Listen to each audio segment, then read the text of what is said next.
tardes. Primero, agradezco al ministro de Defensa, a los miembros de las fuerzas militares y de policía que hoy hacen presencia para este debate de control político, y me sumo a la queja de esta comisión por la ausencia del ministro de Ambiente, que hoy debía responder un cuestionario sobre un tema muy importante para la patria, y es cómo el actuar de las organizaciones terroristas tiene una grave afectación medioambiental para los colombianos.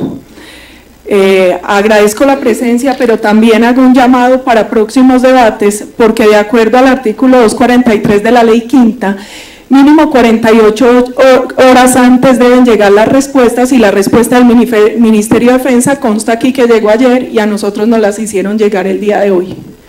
Solo unos minutos, un tiempo antes de este debate.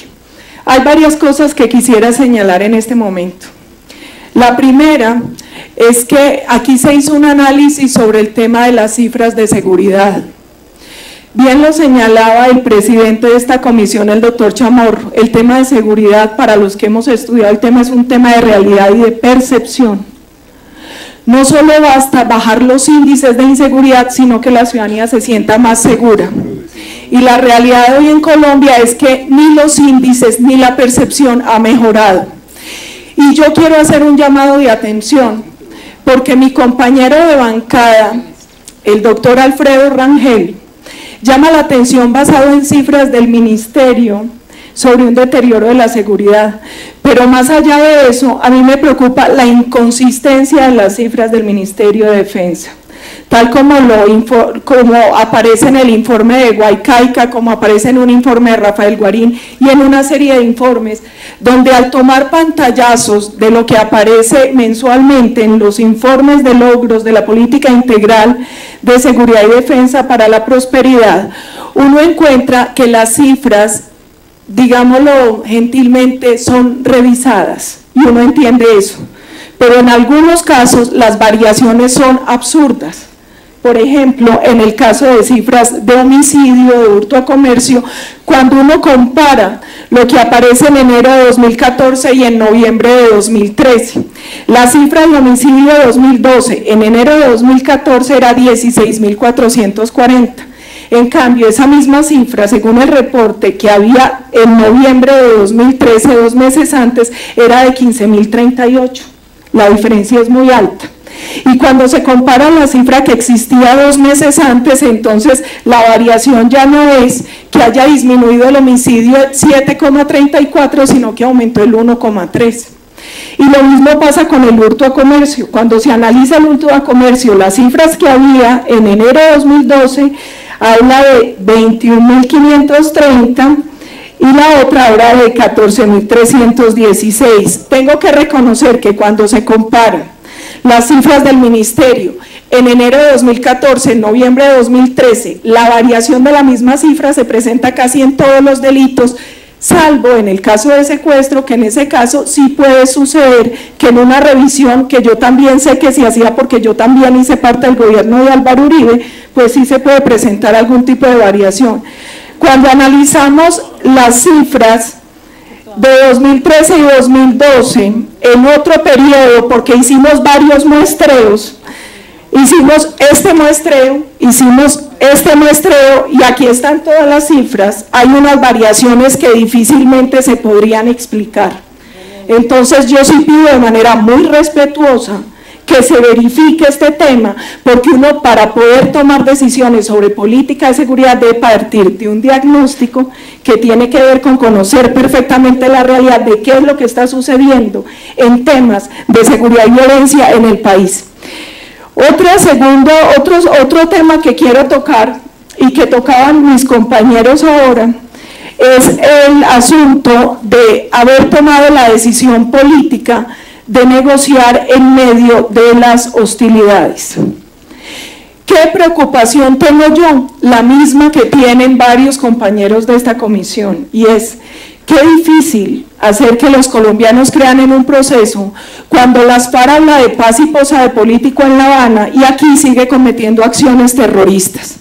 En un recuento que nosotros nos tomamos la molestia de hacer día a día, A partir del 14 de septiembre, cuando públicamente de 2012 se inició este proceso de paz, que ya va a ajustar 2 años, de acuerdo a lo que aparece en medios, porque no chuzamos a nadie, no hackeamos a nadie, esto es lo que aparece en los reportes de prensa, las FARC lleva 292 civiles heridos, 96 muertos, 653 miembros de nuestra fuerza pública heridos y 611 perdón que quiero verificar la sumatoria,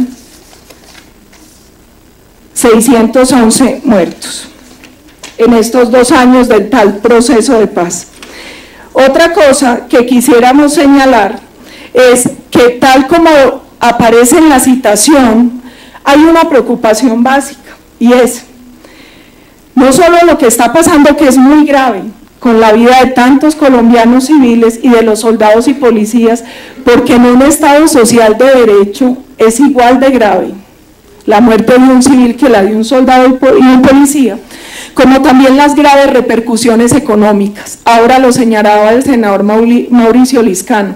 En lo que va de este año, según Francisco Lloreda, que era asesor de seguridad del gobierno de Juan Manuel Santos, se han presentado 97 ataques contra infraestructura petrolera que representan pérdidas y costos para el país de 1 billón de pesos y que implica que Colombia dejó de producir 5 millones de barriles, además de los graves daños ambientales que queríamos que nos explicara el ministro de Ambiente. Colfecar, por ejemplo, saca cifras de lo que le cuesta al país que en este año 52 vehículos de carga, buses y busetas hayan sido incinerados incinerados en las carreteras. Eso también tiene unas graves implicaciones. ¿Cuánto se demora el dueño de un camión para reponerlo? Y ahí se pierde no solo el empleo del conductor de ese camión, lo que deja de ganar el dueño del camión, sino toda la economía que se mueve alrededor de eso. Con todo respeto, nosotros hemos dicho que era importante el cese unilateral por parte de las FARC, porque creemos que eso generaría confianza de parte de los colombianos. Y también hemos dicho que nos parece inapropiado hablar de un cese bilateral por una cosa simple, porque nosotros no creemos que uno pueda equiparar lo que no es equiparable. Es que el fuego de nuestras fuerzas militares y de policía es el fuego de unos héroes que están cumpliendo una función constitucional, y el fuego de las FARC es el fuego de una organización terrorista y criminal que todos los días atropella el pueblo colombiano. Otra cosa que nos preocupa mucho en todo este proceso es que nosotros entendemos, señor ministro y ex viceministro de Defensa, que esto es su trabajo, pero la vida y la defensa de nuestros soldados y policías y de los colombianos también es nuestra obligación y es nuestra responsabilidad en un Estado social de derecho en aras del principio de solidaridad. También quiero decirle que si bien puede haber sucedido que las FARC cambió la estrategia, yo le creo, en 2009, que ustedes cambiaron la estrategia en 2011, entonces vamos a tener que revisar la estrategia. Y también quiero decirle que es importante el cambio en el tema de seguridad. Pasa algo similar con la escala de necesidades de Maslow, y es que a medida que uno va supliendo una necesidad, pues salen otras. Lo mismo pasa en seguridad. Puede que antes a la gente le preocupara más el permanente atentado terrorista y que hoy le preocupe el robo de un celular, pero sigue siendo un tema de seguridad que compete al Estado.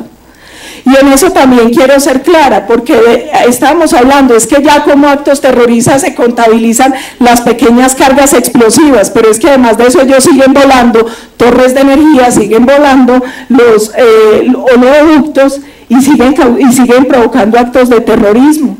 Y a nosotros eso nos preocupa, y nos preocupa como a usted, las piernas de nuestro cabo, y nos preocupa como usted, Isabela, la hija del patrullero de la policía. Tenga la certeza que nos preocupa y nos duele, y por eso tampoco estamos de acuerdo con que los lleven a La Habana a sentarse como si fueran iguales, porque no lo son.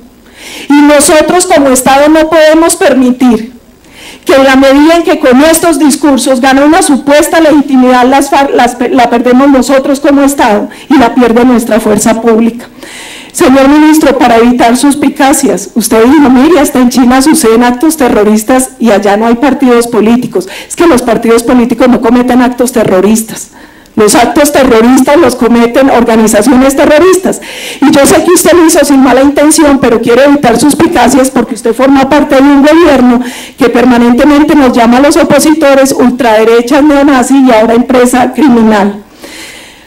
Finalmente, es cierto que para el terrorismo es muy importante la publicidad, pero para derrotarlo también es muy importante visibilizarlo. Usted que fue viceministro debe recordar también cómo un elemento que nos ayudó a combatir las estructuras criminales fue hacer público quiénes eran los miembros, quiénes eran los cabecillas, cómo operaban y dónde operaban. Y quiero recordarle, viceministro, que en esa época no había Twitter, pero habían consejos de seguridad, habían consejos comunales y nosotros mismos permanentemente hacíamos denuncias y dejábamos pública la situación de violencia y delincuencia que se estaba viviendo en Colombia. Nosotros, y usted fue parte de ese éxito, logramos desmovilizar más de 50.000 hombres alzados en armas. Y nunca tuvimos que sentar a la fuerza pública con ellos. Y nunca tuvimos que plantear un cese bilateral de hostilidades.